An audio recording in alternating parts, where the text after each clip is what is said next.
कि हमारी किसी भी रिलेशन में, वो फादर सन का भी हो सकता है, हस्बैंड वाइफ का भी हो सकता है, दो भाइयों का भी हो सकता है, ऑफिस में दो कलीग्स का भी हो सकता है, दो दोस्तों का भी हो सकता है, कोई भी रिलेशन, कैसा भी रिलेशन, उसके अंदर कुछ नेगेटिव हो जाता है और वही थॉट हमारे माइंड में घूमता रहता है।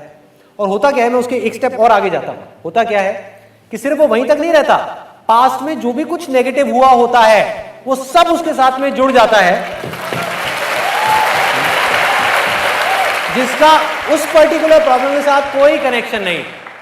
कि मतलब ऐसी ऐसी प्रॉब्लम्स, ऐसी ऐसी बातें निकल के, स्पेशली हस्बैंड वाइफ के अंदर ऐसी ऐसी बातें निकल के आती हैं दोनों तरफ से, जिसका उस प्रॉब्लम से कोई कनेक्शन ही नहीं होता। उनको याद ही नहीं होता कि हम लड़ किस बात पे रहे हैं, भूल जाते हैं लड़ाई शुरू कहां से होती है और कहीं की कहीं पहुंच जाती है। इसका तरीका क्या है कि रिलेशनशिप्स को अगर बहुत ज्यादा स्ट्रांग करना है, मतलब ऐसी बॉन्डिंग करनी है कि एक दूसरे से कुछ कहना ही ना पड़े, कहने से पहले ही बातें समझ आने लग जाए, हल्की सी अनबन हो वहीं पे प्रॉब्लम्स ठीक हो जाए। हाँ, ये सब चीजें कैसे होंगी? सिर्फ एक वर्ड में आपको कहूंगा, लिसनिंग। हम बोल तो रहे हैं बहुत कुछ, सुनने को कोई तैयार नहीं है, बोलने को सब तैयार है। बच्चों को पेरेंट्स से प्रॉब्लम है, पेरेंट्स को बच्चों से प्रॉब्लम है, वो अपनी बात कहना चाहते हैं, वो अपनी बात कहना चाहते हैं, दूसरे की बात कोई सुनना ही नहीं चाहता।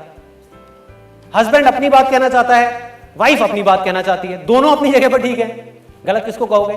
तो करना क्या है? सिर्फ बैठ करके सुनना है, सिर्फ सुनना है और उस प्रॉब्लम को नहीं सुनना। अगेन इंटरेस्टिंग पॉइंट, देखो क्या हो रहा है, इस बात को आप ध्यान से समझना कि हमें उस पर्टिकुलर प्रॉब्लम को नहीं सुनना कि जिस प्रॉब्लम के ऊपर लड़ाई हो रही है, क्योंकि आप सुनोगे और जब तक आपका माइंड के ऊपर पूरी तरह से कंट्रोल नहीं है तो आप रिएक्ट करने लग जाओगे। जैसे ही उन्होंने कोई ऐसी बात बोली, उन्होंने कहा एक तो मैं सुन रहा हूं तेरी बात, ऊपर से तू ऐसे बोल रहा है, समझ गए कि तू तो नाजायज फायदा उठा रहा है भाई, कि तू मुझे कमजोर समझ रहा है। अब तू देगा, मैं तुझे बताता हूं कि तूने मुझे ये कहा, अब ले, तूने भी तो ये किया था मेरे साथ में, ये गेम शुरू हो जाएगी। तो उस वक्त जहां पर आपकी अनबन हो रही है, लड़ाई हो रही है, झगड़ा हो रहा है, उस वक्त तो वहां से निकल लो चुपचाप। उस वक्त वहां पर रहने का कोई बेनिफिट नहीं, दोनों के इमोशंस उबल रहे हैं। अब अगर उस आग में हाथ डालोगे तो जलोगे जलोगे, तो चुपचाप वहां से मुंह नीचे करके निकल जाओ।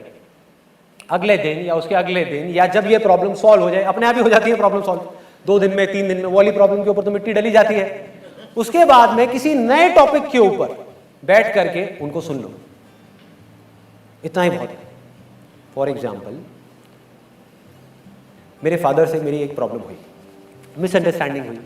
वो कुछ सोच रहे थे, मैं कुछ सोच रहा था, मैंने कुछ किया, वो चाहते थे मैं कुछ और करूं, एंड एक्सेट्रा। मैंने क्या किया, उस वक्त तो वहां से निकल लिया चुपचाप।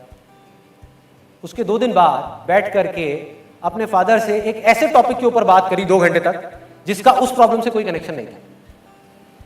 कि पापा आप वो बताते थे कि भाई स्कूल टाइम में या कॉलेज टाइम में, क्या आपके टाइम में भी ये सब होता था, ये जो आजकल होने लग गया यहाँ पे सोसाइटी में हमारे?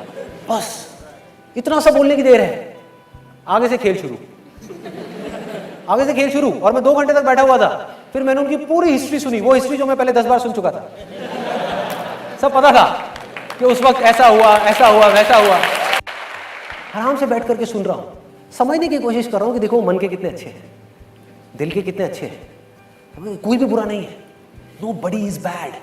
हमारी नजरें खराब होती हैं, हम गलत नजर से सामने वाले को देख रहे हैं,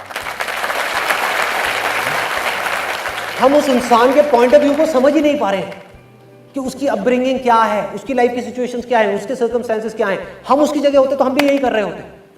तो मैंने क्या किया, बैठ करके आराम से 2 घंटे तक सारा समझा, और करते करते करते करते करते करते करते करते फिर जब पूरे तरीके से वो खाली हो गए, अंदर से कुछ था ही नहीं उनके पास बोलने के लिए, बस उसके बाद में खेल खत्म, प्रॉब्लम सॉल्व।